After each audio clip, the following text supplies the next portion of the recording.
Well, I didn't think I'd be talking about Black Mirror again this soon, but hey, here we are. I would say that Season 5 is the most fun season of Black Mirror so far. I didn't come away from any of these episodes with the usual feeling of dread for the future or technology, perhaps because it feels more contemporary than the other seasons. Season 5 feels more grounded in the present than others, with technologies such as virtual reality, social media, and Alexa, of all things, as starting points. From there stems concern for how humanity interacts and encounters these technologies, and ultimately show how the darker side of human behavior can lead to uncomfortable and sometimes life-threatening situations. This is the bread and butter of a good Black Mirror season, and I think this year they did a really good job at spreading said butter to the edges, but not going so far as to get butter all over the crust. I was happy we had only 3 episodes, as it felt more like a 3-hour movie than having to stop watching the season halfway through just to get my breath back. That's just my 2 cents on the matter though. I look forward to hearing your thoughts on Season 5 in the comments below. This video will be the first of 3 analyses outlining and discussing the issues raised by each episode. Hopefully I'll present some ideas you might not have considered, pick out some things you might have missed, and ultimately outline how carefully crafted each of these episodes are. So, without further ado,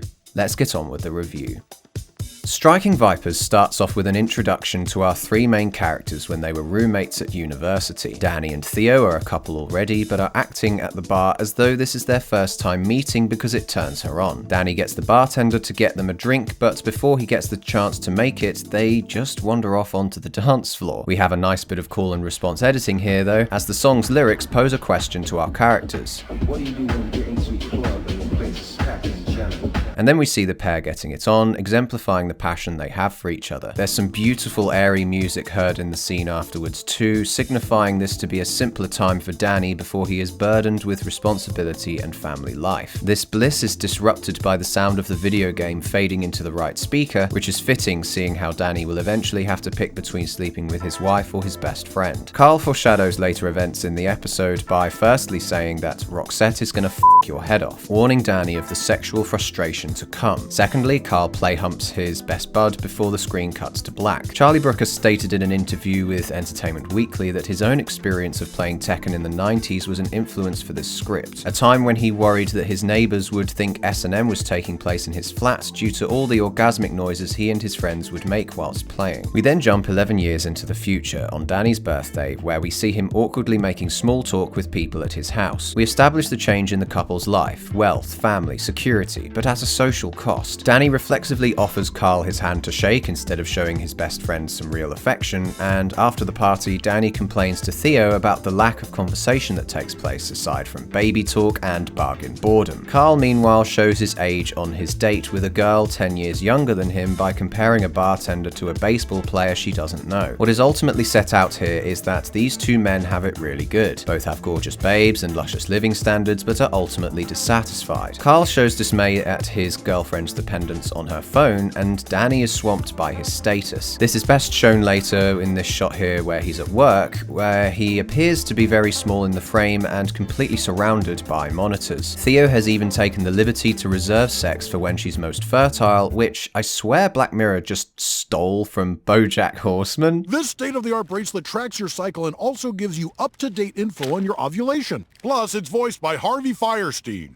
Hello, I'm Harvey Fierstein. Let's put a baby in you. His only escape is musical Tetris until he's invited to play Striking Vipers with Carl. It's impressive that Netflix crafted this fighting game from scratch for the sake of this episode, and fits with the Black Mirror universe rather nicely too. We see TCKR, which you may have seen before in the episode San Junipero. From this we can infer that TCKR make the hardware and Callister Inc. make the software, although they aren't directly referenced in this episode. I was also happy that the characters didn't have to wear those clunky VR headsets of the real world and used a previously established fictional technology to explore the potentials of virtual reality. They acknowledge the possibility of VR being used therapeutically, with Danny's leg injury not being an issue in this virtual environment. It would have been cool if they'd taken it a step further by making his vision perfect too, which, as we see, has deteriorated with the time that has gone by. This might sound like a tiny thing to point out, but I think that considering a lot of male sexuality is based on visual stimuli, and especially because of the overly sexualized characters in Striking Vipers, this was kind of a missed opportunity in getting the audience to empathize with Danny's situation. We are then treated to a montage exemplifying the mundanity of reality with the color grey. Danny wears grey when brushing his teeth, matching the color of his bathroom tiles. His workplace is grey, a girl he watches standing outside in front of a grey car on the grey tarmac-laden road. Hell, even Carl wears a grey t-shirt when he's moping around his flat playing pinball. The cherry on this very grey cake, though, is that his son wears grey trousers on a grey sofa. After Danny experiences VR, everything in his reality is bland and faulty in comparison, and his son walking in the midst of a serene moment makes him realize he's neglecting his family as a result. This concern for preferring virtual reality than actual reality is something the episode tackles with deftness and curiosity. It's been explored in previous episodes before, but because our protagonist has so much to lose should he succumb to his primal instincts, the possibility keeps us hooked to find out what choice he will make. I think the episode is quite bold in its assessment of monogamy, with particular reference to the ending, where Danny is allowed to enact his fantasy with his best friend. It merely pops the suggestion of extremely infrequent indulgence for the sake of preventing isolationism, but me being as cynical as I am, I can't help but wonder if the happy ending was merely put in because this is the romantic episode of the season. It acknowledges the flavorless and mundane aspects of married life, but insists on the sanctity of its principles: loyalty, commitment, and fighting back selfish impulses. You can see this when he puts his headpiece into the corner of a cupboard, closing the box with his left hand as though the weight of his marriage is forcing his hand in some way. The other time this insistence is displayed is in the couple's dialogue over dinner during their anniversary. Theo describes being bored and how she longs for passion, deliberately denying herself of others no matter the urge. Danny, meanwhile, blames his lack of passion on being tired constantly, and this was the peak of Anthony Mackie's performance for me, as he does a great job of playing a terrible liar. The blinks, the shaking of the head, all creating a spectacularly awkward scene. Carl, on the other hand, blames his lack of passion on his work, but because he's not tied into a marriage, his girlfriend has no issue pleasuring herself with her own more primitive version of what he's got when he is unable to perform. Her phone is doing a better job of pleasing her than he is, which I thought was a little weird, but it warns of how destined towards isolation we are slowly becoming with regards to sex, both for males and females. Think of all the young men who would rather watch the ever-increasing volumes and qualities of pornography. Virtual reality porn is an actual thing already, so we needn't be warned of this coming, it's already here. The social cost of men not seeking partners is enormous, and the isolation induced on the pair is shown with these shots of them leaning on fences, the camera slowly pulling away, making them look smaller and smaller.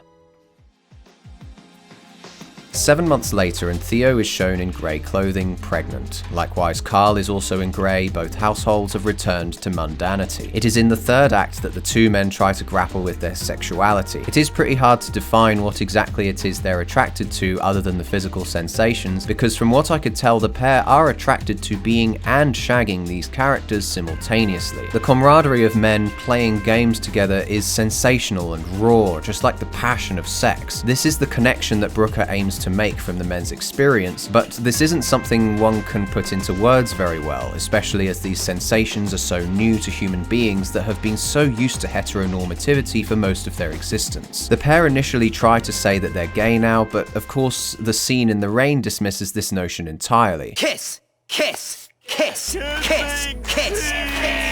Later, Carl explains what sex is like as a female with a rather poor analogy, leaving open the possibility that Carl might be a woman trapped in a guy's body. Had the two men experimented a little with all the other playable characters, this notion would be dismissed too. Carl does actually say that he had sex with the other playable characters on his own, and even took part in virtual reality orgies with total strangers inhabiting these characters. If this was the case though, why the hell isn't there a massive outcry against what these people are up to in these games? Black Mirror is renowned for having the public weigh in on big issues like this, and these characters all have phones and we don't even see any of their social media, or let alone a news broadcast to maybe heighten Danny's paranoia. I was even more surprised by how positive the ending was, considering that Danny never told Theo about the VR headset Carl bought him. I understand that Carl and Danny are set up to have secrets with one another, but this technology is unlike any other. Aside from the foldable smartphones alone, this episode doesn't seem to be particularly advanced technologically, so I would have assumed she'd know about it in some capacity. Danny and Theo do live together after all. Put it this way, I'd have a hard time not telling my fiancé if I'd experienced this level of virtual reality, but that's just me, I'm not a fictional character. These two have been married for nearly a decade, so we don't really know how their relationship has progressed other than they had a baby and they've got lots of money. Danny falls to temptation once more, and it's significantly different this time around. For one thing, the characters aren't facing each other or kissing. This is a display of pure lust until Roxy proclaims her love for Lance. The big neon game over sign in the background signifies there's no way back for Danny now. He's sure that sex as and with fictional characters is what he prefers, but his life is going to change drastically as a result. He either tells his wife and the marriage ends, leading to game over, or he carries on living in isolation, constantly chasing a digital high with his life escaping from his grasp.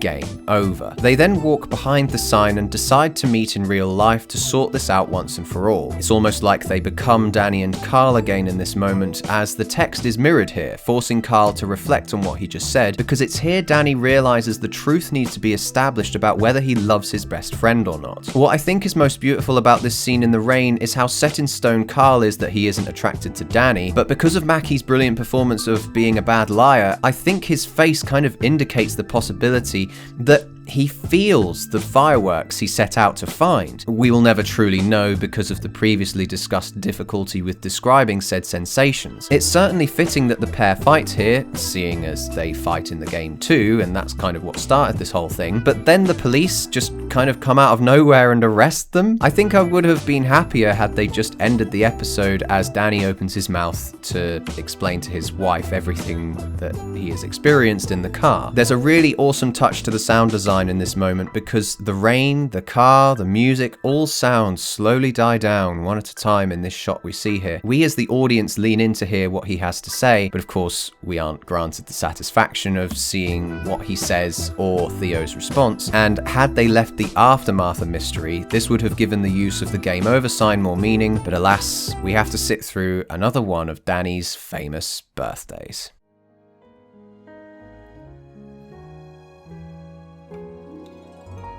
Thanks for watching. Please support the channel on Patreon, as I literally quit my job to make content more regularly, so any support you can give to the channel is greatly appreciated. Do you think VR will ever be this good? Comment below your thoughts and opinions, or join us for a chinwag on my Discord server, where we will continue this discussion.